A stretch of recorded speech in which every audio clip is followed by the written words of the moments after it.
Hey, everybody. Welcome back to another episode of TechSoup Connect Australia. Today, we are hosting Kareema from Dynamic Online Services. She is a marketer and Reiki master healer who has a lifetime of passion for healing and intuition with a career spanning 4 decades in marketing and sales. She spends her days and some nights helping people who have killer ideas succeed at levels beyond their expectations. She has worked with multinational companies, government, private enterprise, community organizations, educational sectors, and small business owners all over the world. She understands both the big and the small problems and uses a wide range of her business and personal skills to provide clarity and fixes for many sales and marketing issues. So please welcome Kareema. Thank you, Kat. It's a pleasure to be here, and hello, everybody. Those who are here on the live presentation, and also those who will be catching this presentation on the recording.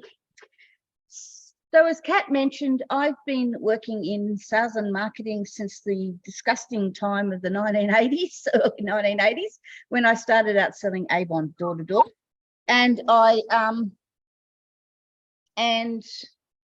gone on from there to do all sorts of things, from sales to marketing, big, small, indifferent, not-for-profit, government. I'm still in the process of redoing a website for a large New South Wales government entity. I've worked for small businesses, whether they're startups or whether they're people who are already selling, $1 million plus worth of sales.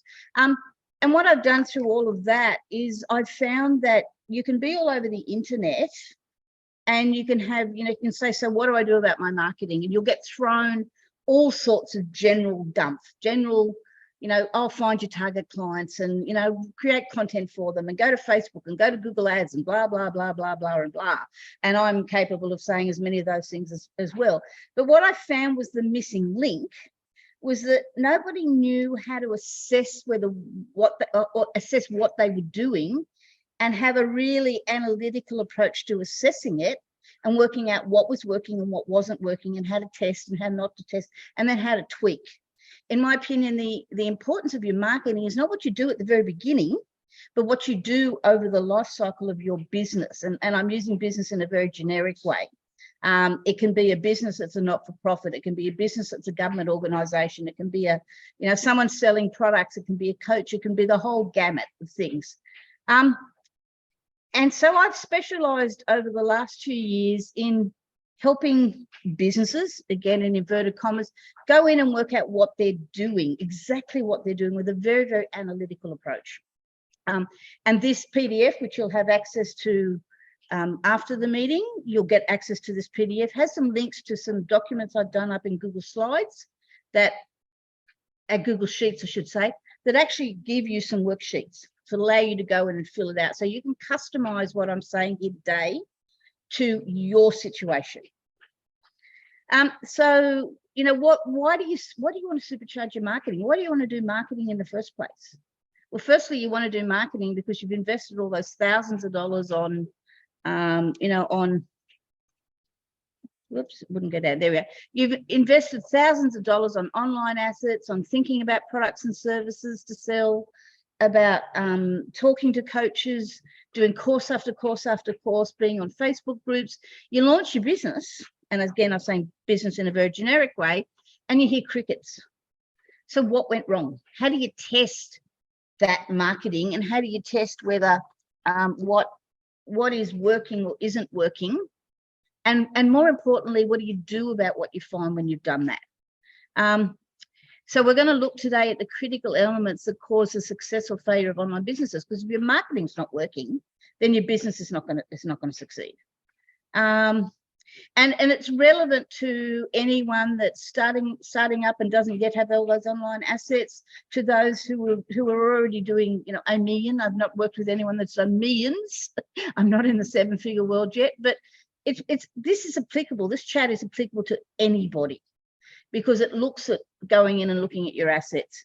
And we're going to look at who needs it, what it is, when do you use it, how do you gather the data? And that's a big point. How do you gather the data? Because your marketing assessment is no good if you don't know where to go and look for that data. How to review the issues you found, how to fix those issues, and is this a set and forget exercise? So everybody needs marketing planning. Again, I'm around the groups and I see people saying, so why aren't I getting any sales, or why aren't I getting any leads, or why aren't I getting any donations, or why I'm not getting followers on, you know, insert social media channel? And that's because there's no strategy going on.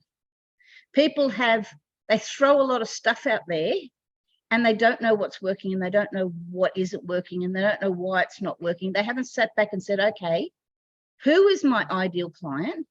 What are their concerns? And where do they hang out? If you get those 3 questions right, you're going to have marketing success.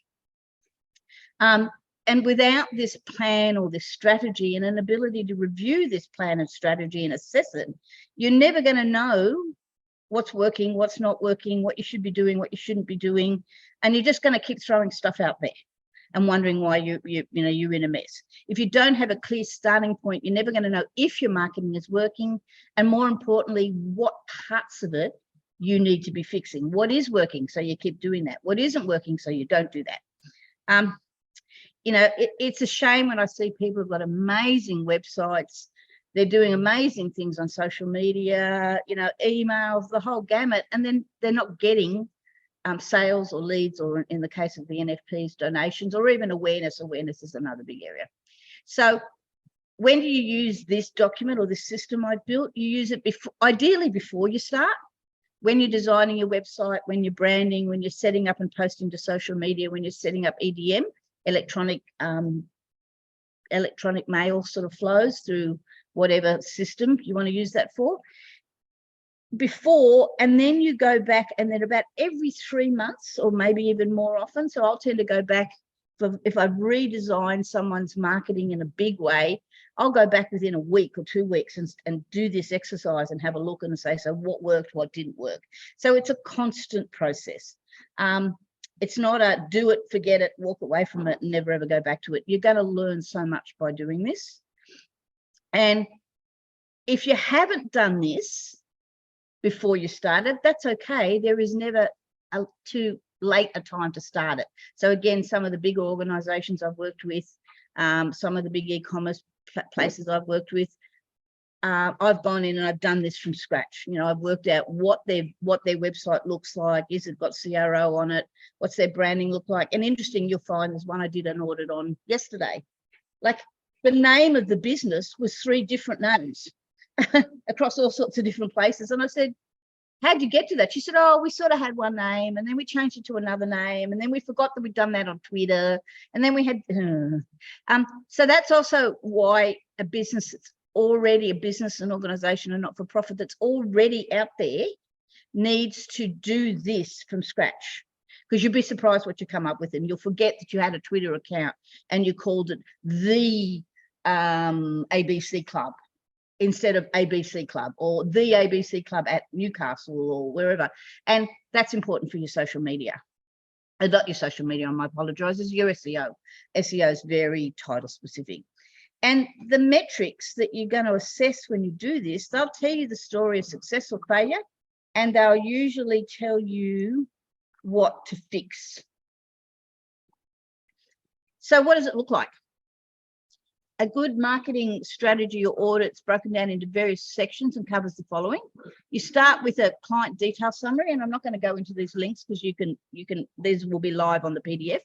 So you start by saying, and I've called it a client detail summary, but you'll call it your business detail summary. So who are your target clients? What are their interests or non-interests? Where do they hang out? Where is all your social media? Again, I find that all the time with social media. I'll say to a business, what social media accounts you'll have? And they say, oh, you know, Facebook and Instagram. And I say, yeah, where else? Because I found you on Twitter, and I found you on Pinterest, and I found you on Snapchat. Oh, yeah, we forgot we set all them up. So it's just a good way to, it's a great exercise to make a business do, to remind them to come back to basics, and to remind them about, you know, what are their core features. It does things like what's your unique selling proposition, and that doesn't matter whether you're an NFP or not. You've all got to have something unique about yourselves. You know, what is the brand? meant to look like? You know, colors, feelings. What does the, you know, who are your competitors within the marketplace? It's a long list of things. And as I said, I don't want to go into all these various templates while we're here. We'll be here forever. Hey, And then, Kareema, I'm sorry to interrupt, but are you supposed to be sharing your screen at the moment? yeah, I was. How does it stop sharing? Yeah, it's not sharing. Okay, my apologies. There we go. Now, okay, Perfect. what happened there? I had a glitch. So basically, I've just talked through these things. There's nothing I'm saying there that's unusual. This is where I was, the client detail summary and the digital audit report. But you'll be able to go through this PDF later on when you, after your head stops spinning, you'll be able to go through this and look at it yourself. So once you've set the details together, in fact, I will go to that template because it's probably going to help you understand. Obviously, this is done from the point of view of when I do it for a business, but you know, when you're doing it for yourself, just fill it in for yourself. This is the important bit. What's the unique selling point? What draws customers to you? What are the top products and services? The top 3 objections? Where are they available? And it's amazing how many times I've done this with businesses and I said, oh, gee whiz, just doing that exercise was a great way to refocus my attention back on what are we doing and how are we doing it. People forget about what they, you know, about what they're doing. And this bit about the target audience, this is really, really important. I had an experience the other day where I had a lady, I said, what's your target audience? She said, all females aged between 18 to 65 plus. And I went, no. That's the start of it. But then what else do you want to know about them? What's their age range? What's their pain points? Why do they want what you do? What do they want? How is what you do going to help them? And in a not-for-profit, that could be a club. There was a post on one of the Facebook groups yesterday, and it was a club, one of the RSLs, old-fashioned RSLs, and they're struggling to get people in the doors and they're facing closures. So go back to who are the people you want to come in your doors? What will they be looking for? You know, how old will they be? Will they have kids? Will they not have kids? Will they drive to get there? Are they much older and they can't drive to get there? Therefore, you know, public transport's an issue, or community service buses are an issue, or you need to run a little bus. Really, really dig down. When I do targeting of audiences, I like to get as deep down as what did that particular person have for breakfast this morning? Really, really, really dig and get a very, very big list of the person. And sometimes it's multiple people. It's often you'll have an avatar that's a person to person, a business to person target, and then you might have a business to corporate or business to business. In a not-for-profit, you might also have other entities that you need to target for whatever reasons. Age range, and just sort of keep doing that till you find as many different target people as you think you should be targeting. What are your key messages? Do you have testimonials? Who are your key competitors? Is there any no-nos with your brand? If your brand was a person, what would that look like? This seems like a really crazy question to ask, but it underpins a lot of when I'm looking at the marketing and looking at the success or the failure of the marketing.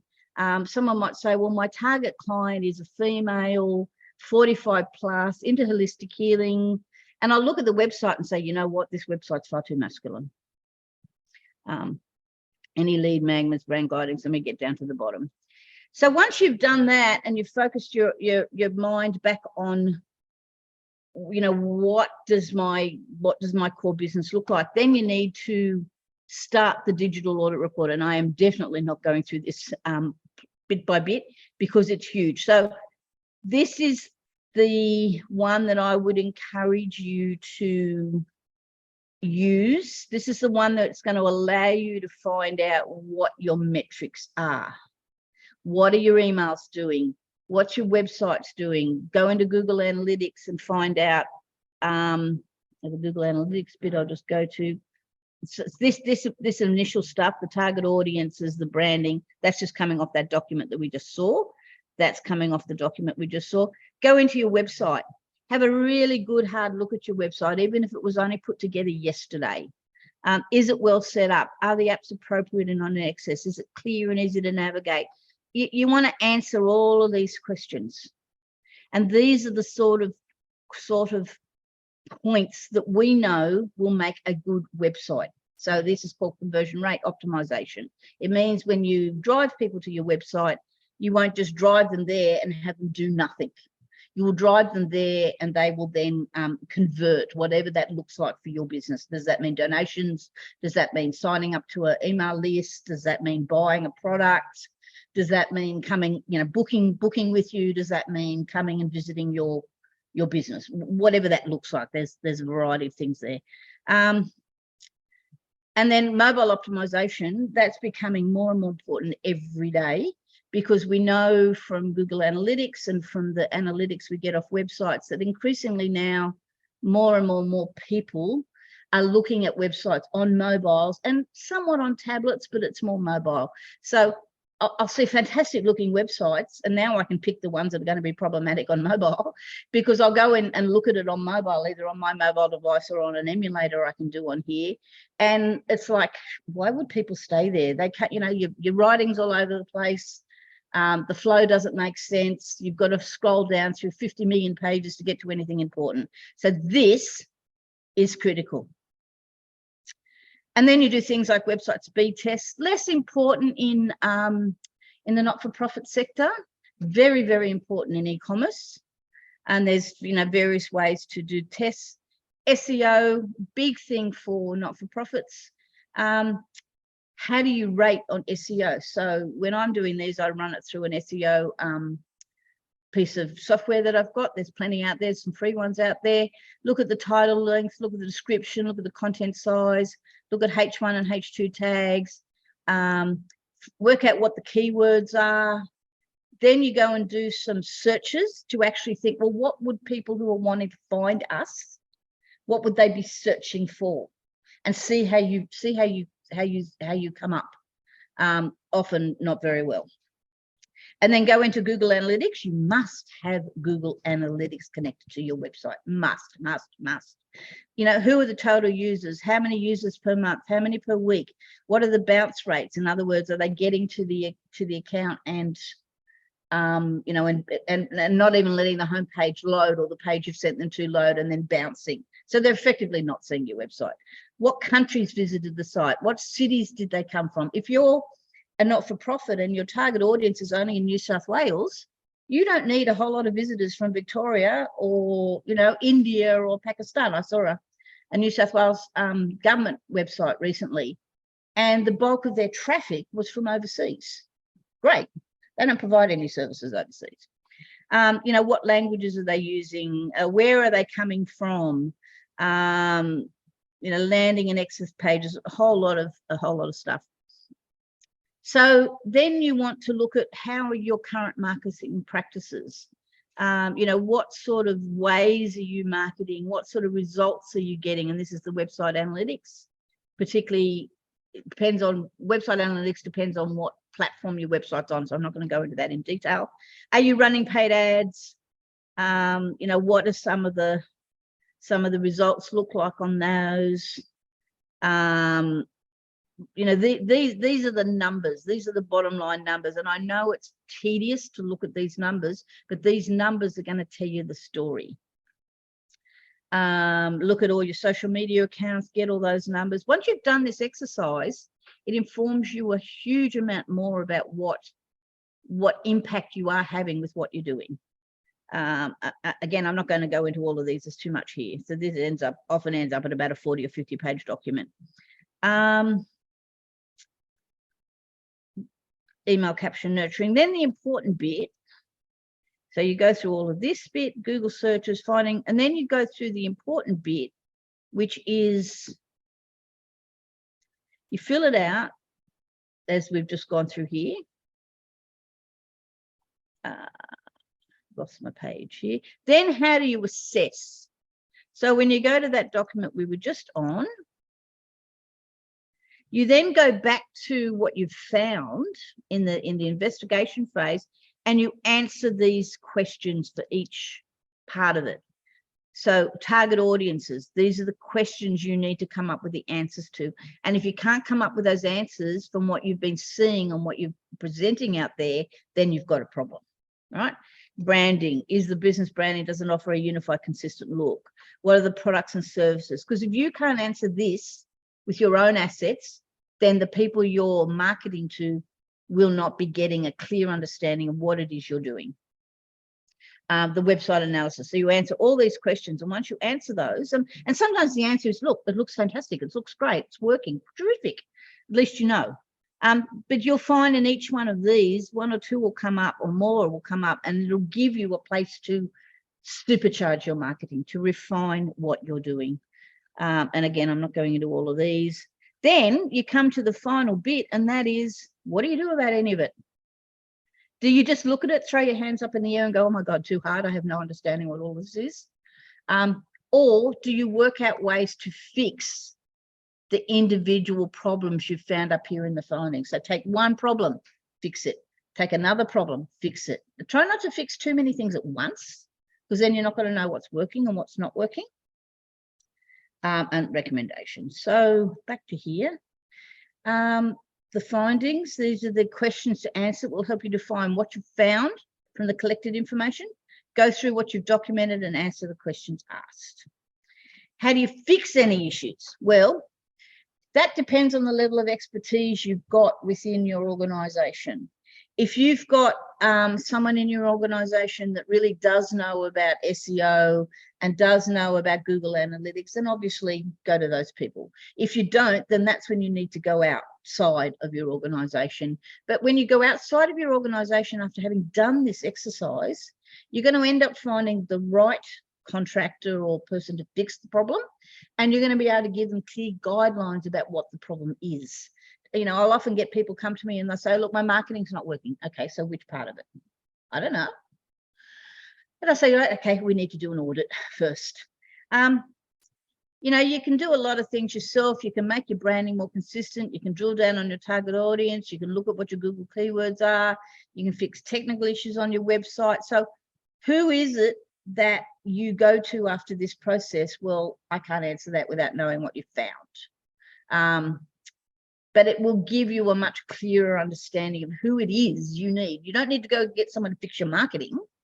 You need to get someone to go and fix the SEO is not set up properly, or the website's not, you know, not fast enough, or my email marketing's not getting the open rates I want. You're drilling down much more specifically. When you drill down that specifically, you end up with a better result. Is this a set and forget exercise? The answer is absolutely no. So ideally, you do the initial audit, you find out what your answers are. It's a better process to do second and third time around, trust me. And then you go back and you know where to look the next time. So, okay, we saw the emails weren't getting a good open rate. So we play around with the emails we've got going out or the times we've got going out, and then you see whether the open rate's increased or decreased or what that looks like. And that will allow you to hone in on where the problem is and then go back and say, fix the problem, see whether it's being fixed or test and tweak again and again and again. I at least like to do audits at least every quarter. Sort of does depend on what you've got going on. But about every quarter, if you're seasonal business and not every quarter, but about every quarter, have a go and, you know, run this exercise again and go and have a good look. The reason why we like to do it over a period of time is that we'll see data over frequent audience, we'll see data over a period, and we'll be able to assess the changes over specific periods rather than just a snapshot in a small period of time. You can go in and see, let's take email open rates. You might go in and do a snapshot and know that, you know, your email open rates for June, say, were pretty bad, but then there might have been external factors happening in June, or you might have changed you know, the person doing your emails might have changed, or you might have tried something differently. So you want to see data over periods, not data over a day in time. And you want to see what's the change. Are the email open rates going up, going down, or staying stable? Are the sales going up, going down, staying stable? Are the donations going up, going down? What sort of trends are happening rather than what's happening on any one point in time. The trends happening to the data are more important than data at one snapshot period of time. And there's great ways to create graphs and things like that in much of the software that's available, particularly even on just Google Sheets or Excel sheets. Many of the reports generated when compiling the marketing audit can be used to see ongoing trends over time. We've come out of COVID, and obviously COVID did massive changes to the trends on many of the marketing data. People either did exceptionally well during COVID because they had a product that nobody could go out and get anymore. There was one I was thinking of. It was an alcoholic. It was a starter to make cocktails with. Did amazingly well out of COVID. And of course, what happened was once all the bars and the pubs and the clubs and all the rest of it started opening up, the business fell off. So, what was she going to do about changing that data?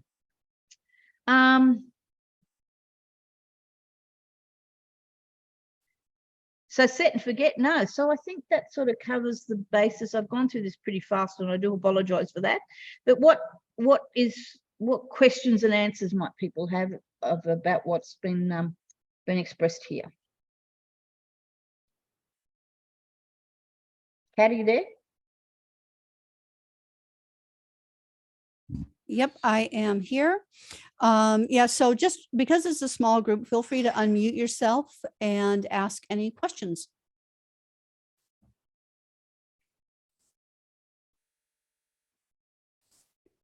I don't know, you were pretty thorough there, Kareema. It's a big topic, and it's a hard one to do justice to in the space of an overview presentation. That's why I usually sort of put the PDF with it and a lot of the background. Yeah, and I have the link to today's presentation notes. So I'm going to go ahead and drop that in the chat now so that everyone who is on the call, if you want to download that, you're welcome to. Otherwise, the link will also be going out with the recording either today or tomorrow.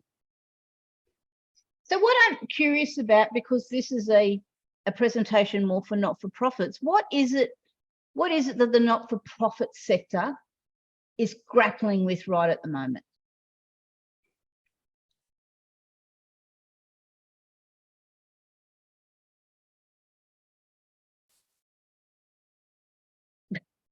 Stunned silence. Okay, yeah, don't everybody talk at once. Okay, so it looks like we're not getting a lot of response here. Was there anything else that you wanted to cover today, Kareema? No, really the only other way to do it is to go into any particular areas of this that people don't get. I suppose just my take-home message is marketing and assessing your marketing is very, very, very important. Like I see it in government organisations all the time, and I see it in NGOs, and I see it they sort of say, well, doesn't everybody know who we are? And the answer is no, they don't. Full stop, no. So, and marketing's traditionally been thought of for, like e-commerce needs it, and coaches need it, and businesses need it, but everybody needs marketing, everybody, because you've spent a fortune. And then the websites I've seen for not-for-profits and for NGOs and for governments, like there's a government website I'm working at the moment, and it's $100,000 website. I'm not doing all the work. I'm doing the framework for it. But right.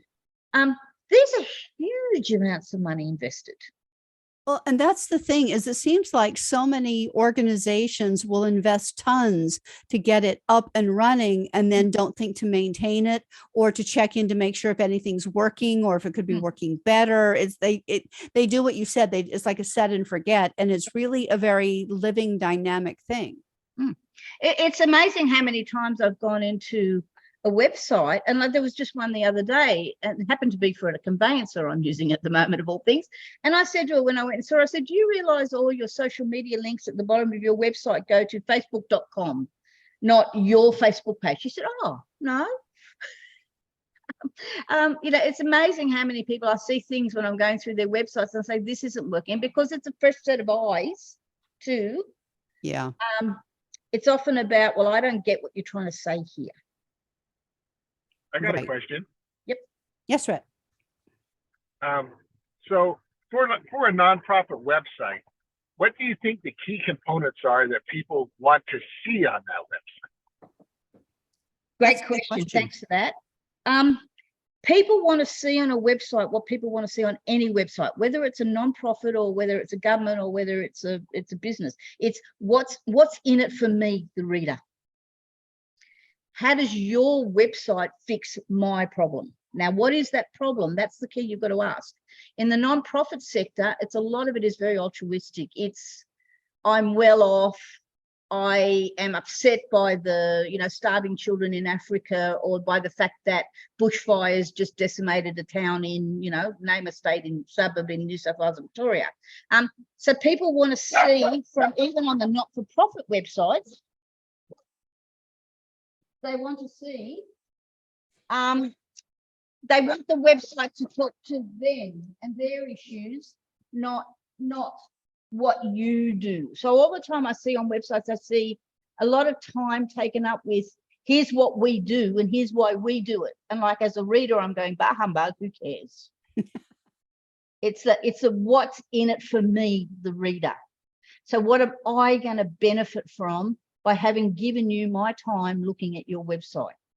And then my next big question then is, as a reader, okay, so I brought what you've sold me, whether it's a donate to me, or whether it's support me, or whether it's be aware of my organization.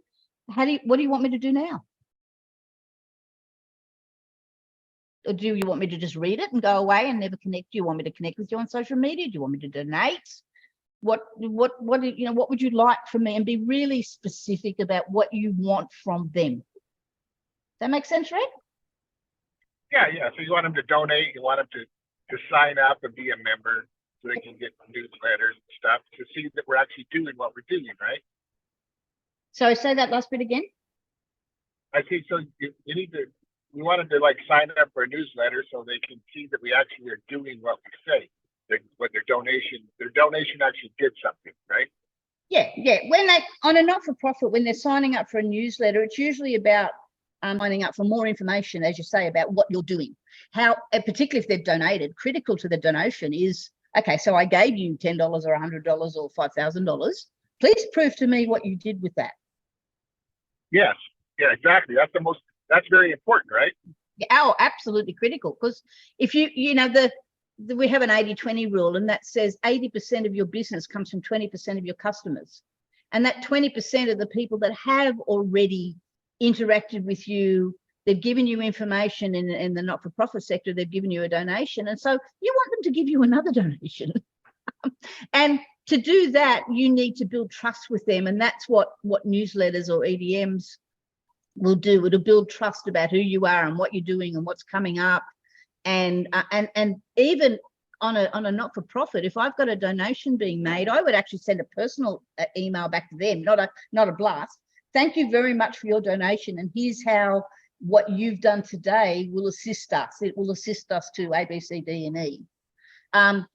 We'd ask you to consider, not necessarily on the first email, but we'd ask you to consider maybe making this an ongoing subscription, or donate again, at a time that suits you. So keep that flow going. But yeah, prove to them what they've done and what's worth doing. There's nothing worse than signing up to a business, giving them your valued email, and then you hear crickets. It's like, well, why did I bother doing that?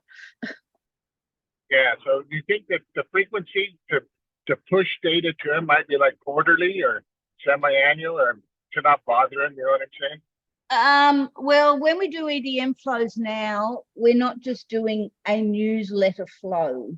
We're doing that sort of the newsletter, which is, well, here's what we've been doing quarterly, at least quarterly.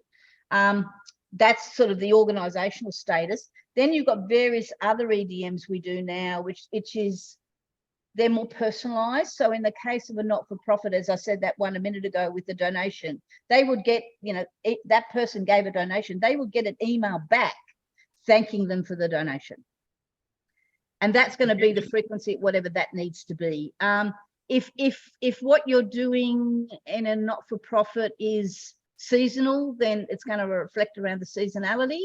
If what you're doing is dependent on like catastrophes or disasters, then your email frequency is going to be much higher. Like if you were a not-for-profit that was doing something like, the bushfires or the floods or, any other catastrophes we've had in Australia over recent years, then your frequency would want to be fairly high.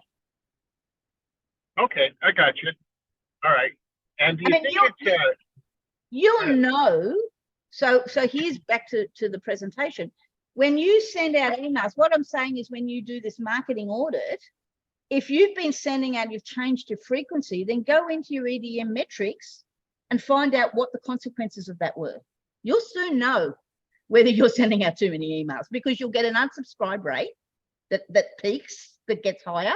You'll get an unopened rate that gets higher. So these numbers that you've done here through this process, they will tell you. So if I was changing my email frequency or changing up that strategy, then I would be going back in and doing an audit on that part of the process.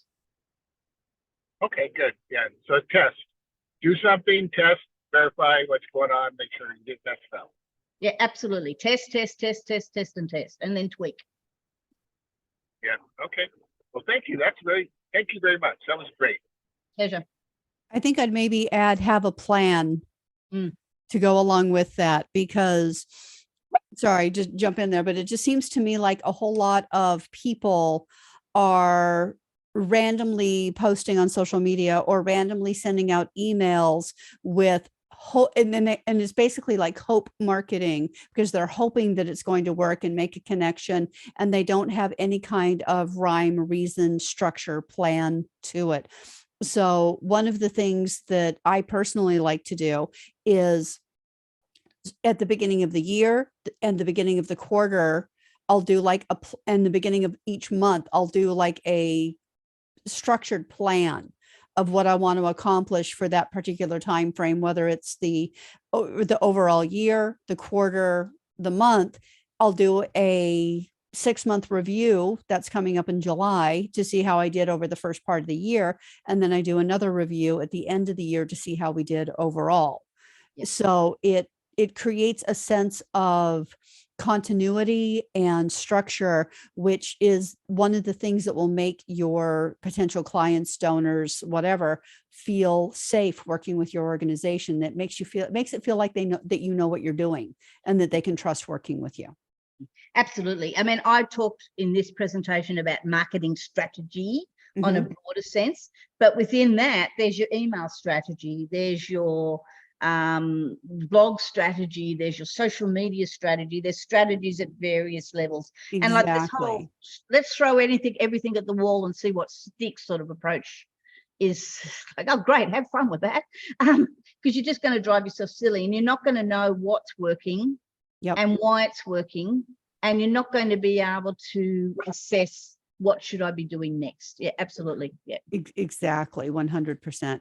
So yeah, like I said, it makes them feel safer. It makes you look more like an expert and a professional at what you do. And it will, at the end of the day, increase your donations, increase your awareness, increase your, people coming into your establishment, if that's what you need to have happening. It should reflect also back in increasing your website views.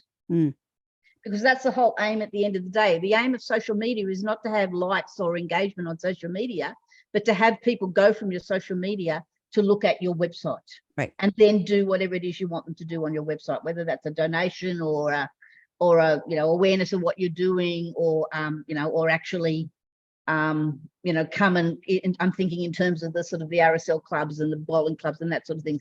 Come in and physically buy merchandise if you're selling merchandise, because a lot of the not-for-profits do merchandise now. Yep. Absolutely. All right. Any other final questions or final thoughts from Kareema? No, thank you for the opportunity. If anybody wants to contact me, feel free.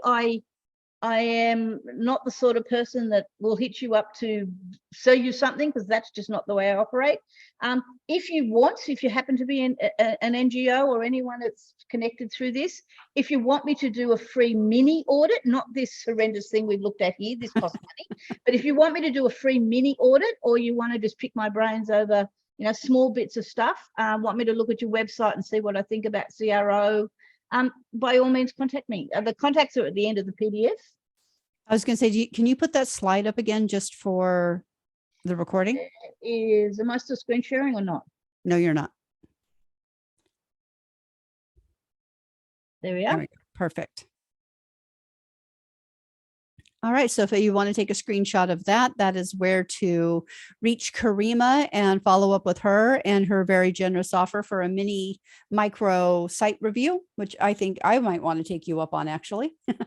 I do an awful lot of those. I mean, it takes me sort of basically, I turn on Zoom and I pull up the asset you've got in the space of 30 minutes. I'll, this needs fixing and that needs fixing and this looks fantastic. And what I see depends on what I'm looking at. But I do probably about 5 or 6 of those a week. Excellent.